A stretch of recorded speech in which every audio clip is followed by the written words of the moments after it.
way tahay arinta koonfurta ayaan ku soo noqonaynaa ee waxa la yiraahdaa Maxamed Faarax Aydiid iyo Cali Mahdiba wax tala ah oo hayaan ma jirtee oo taladii waxa la wareegay dad budcadahe haday heshiis gaadhaan iyo hadii kalaba wax ay hayaan ma jirtee arinta maxaad ka oran lahayd arintaas waxa kama jiraan dadka cadawga u ah ururkanaga sharafta weyn u soo jiiday ummadda Soomaaliyeed ee ka eriyay kaliya taliyihii dalka weeye waxaad waxa fidinaya annagu waxaanu ka shaqaynaynaa nabadda iyo midnimada ummadda Soomaaliyeed waxaana ku sheegayaa burcad uma taliso xamar iyo 12 gobol oo annagu SNA haddaan nahay gacanta ku hayno waa jiraan dad burcada oo wax ama boobay ama maaragtay dhibaato u geystay dadweynaha ama hanti dhacay ama dad laayay laakiin waanu ka gacan sareynaa haatan oo ciidamo adnabi oo u yimid dalkanaga in ay gargaarka bani aadanimo meel kasta gaarsiiyaan amnigana nala xasiliyaan wayba ka sii fiican tahay marka ma jirto warkaas waa runtii ah in aanu go'aanadan gaarnay iyo heshiiska aanu gaarnay inuu noqon doono mid si waara mid la sii dhamaystiro mid ummadda Soomaaliyeed oo dhan u riyaaqdo mid ummadda Soomaaliyeed oo dhan u ah furihii nabadda ururkiinu uu ka shakisan yahay baa la yidhi waan waanta ururka qaramada midoobay wada sidee baad u aragtaan waa waantaas ururkanaga kaliya ma ahane SNA oo dhan ayaa shakigaasi hore ugu beermay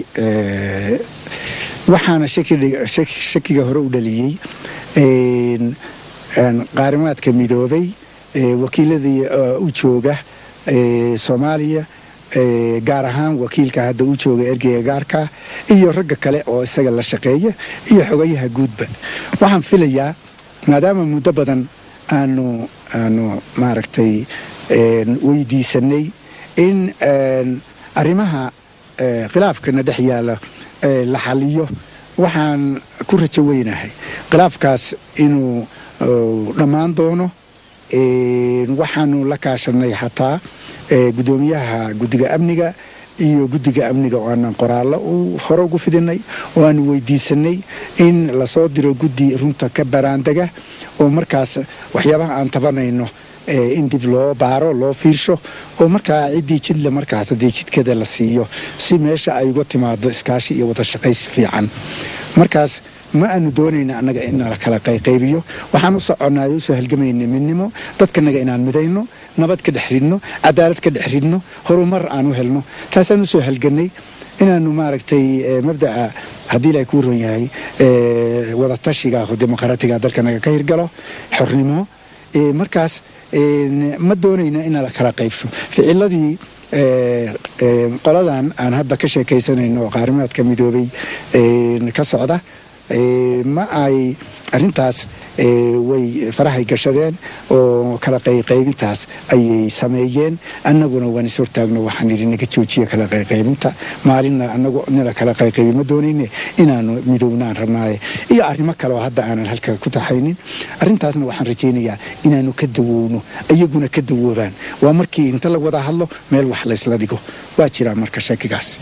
ugu dambeyn Maxamed Faarax Aydiid waxaad ogoshahay ciidamada huwanta ah ee Soomaaliya tagay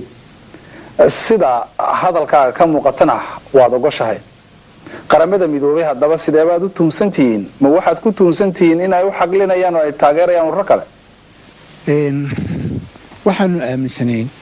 intii ciidamada Mareykanku aysan imaanin ciidamada qaarimaadka midoobay ee loo qorsheeyay maaragtay Soomaaliya inay yimaadaan in ay sameynayeen waxa la yiraahdo afadnabiga lagu yiraahdo intervention marka aanu leenahay waxa weeye uma socdaan oo kaliya gargaarka bani aadanimo ee waxay u socdaan inay dalka qabsadaan sharafkiisii iyo karaamadiisii la wareegaan ayadoo ay joogaan dadkii xaqa u lahaa in ay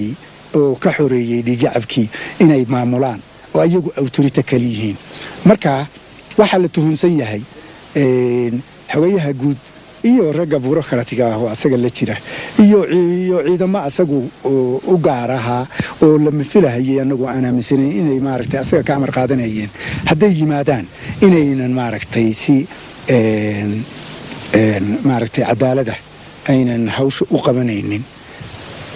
hadda oo markii ciidamadii Mareykanku ay la yiri iyo ciidamada kale huwanta oo wada jira shakigaasi waa naga baxay waanu soo dhaweynay waxaan aaminsanahay in cadaalad daradaasi aynan hirgalaynin shakigii inuu bixi doono in ummadda Soomaaliya sharafkeedii iyo qarannimadii la dhowri doono inaan trusteeship ummadda Soomaaliya la gelin doonin sida dadka qaarkiis oo xataa Soomaaliyihii ay ku dhawaaqeen oo u dalbadeen waxaan rajaynayaa taasi inayna dhicin waayo qarannimada aan haysano xornimada aan haysano calanka quruxda badan ee shanta xidigood leh ee buluuga ee cirka u eg ee aan haysano waxa lagu dhaliyay maaragtay dagaal fara badan halgan fara badan haatan halgankii wuxuu u sii cusboonaaday markii kaliya taliyay meesha laga eriyay markaas in calankii iyo sharafkii la badbaadiyo waxaan rabnaa sharafkanagii meeshii inuu nooga soo socdaa waxaan rabnaa in qarannimadanada iyo maaragtay midnimadanada iyo horumarkanaga in si cadaalad ah ay u hirgasho oo loo dhowro oo aan lagu xadgudbin waxaan rabnaa inaan ajnabigu naga faragelin in ajnabiga dalkanaga danta maaragtay kalihi inuu noo geysto oo kaliya ma caawino inuu gargaar noo geysto inuu kala qayqeybiyo noo kala eexdana ma aanu doonayno ururaa soo halgamay dalka qabtay waxayna u qabteen oo u soo halgameen inay cadaalad ka dhaliyaan annagu ma doonayno marka kuwii cadaalad darrada dalka ka riday in markaas iyagoo dad annabiyihii wataan ay dalka xukunka iyagu gacanta ku dhigaan taas waa inayna dhicin dadkii xornimada dhaliyey muuvimentooyinka xornimada dhaliyey oo dalka la wareegay waa inay hormood ka noqdaan xukunka dhalanaya waa inay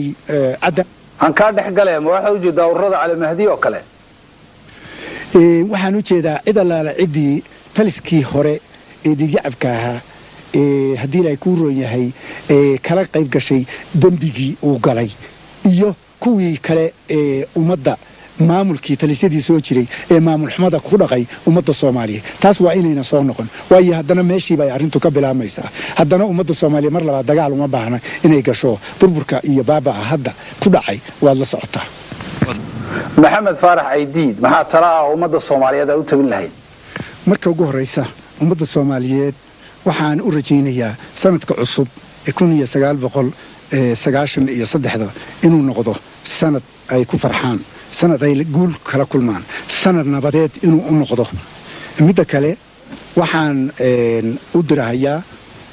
dhibaatada maanta dhacday waxaa loo baahan yahay laga gudbaa waxaana looga gudbi karaa in lays kaashado walaaltinimo lagu wada shaqeeyo Soomaalinimo lagu wada shaqeeyo in arrimaha na kala qayqaybshay iyo dadka na kala qayqaybshay oo ma garanaysa aniga faraha gashaday arrimaha naga gudaha ay ka digtoonaadaan in ay iyagu midnimadooda ka shaqeeyaan in jacaylkii iyo wanaagii iyo hidihii iyo dhaqankii wanaagsanaayo aan naga dhaxeeyay in uu sidii uu u soo noqdo waayo waa dahab waxaan kale oo aan kula talinayaa u gudbinayaa in ay ka shaqeeyaan nabadgelyadu waa midda ugu muhiimsan maanta inaanu maaragtay kulligana ka wada shaqeyno oo iska kaashano in ay talooyinka ilaahay idinkii ka soo bixi doona shirarka ama kulamada ee lagu qabanayo gudaha iyo dibadda oo loogu gogol xaarahayo midnimo waxa loogu gogol xaarahayo dib u heshiisiinta ummadda Soomaaliyeed inay taageeraan oo si buuxda u taageeraan kuwa dibadda jooga iyo kuwa gudaha joogaba inay arrinta ka dawoobaan inay wada hadlaan wada hadallada markii la wada hadlo ayay dhamaanaysaa dhibaatadu sidii caadada noo ahayd in ay maaragtay iska hilmaamaan dhibaatooyinkii hore u dhacay inay iska hilmaamaan cadaalad darradii hore u jiri oo iyo waxyaabihii laga bartay talisyadii hore cadaalad darrada ku kacayay ay u guntadaan inay cadaalad ummadooda ka dhex abuuraan maskaxdaas inay ku shaqeeyaan waxaan kula talinayaa inay markasta wax wanaagsan ku fakaraan wax wanaagsan ku hadlaan wax wanaagsan sameeyaan ficil ahaan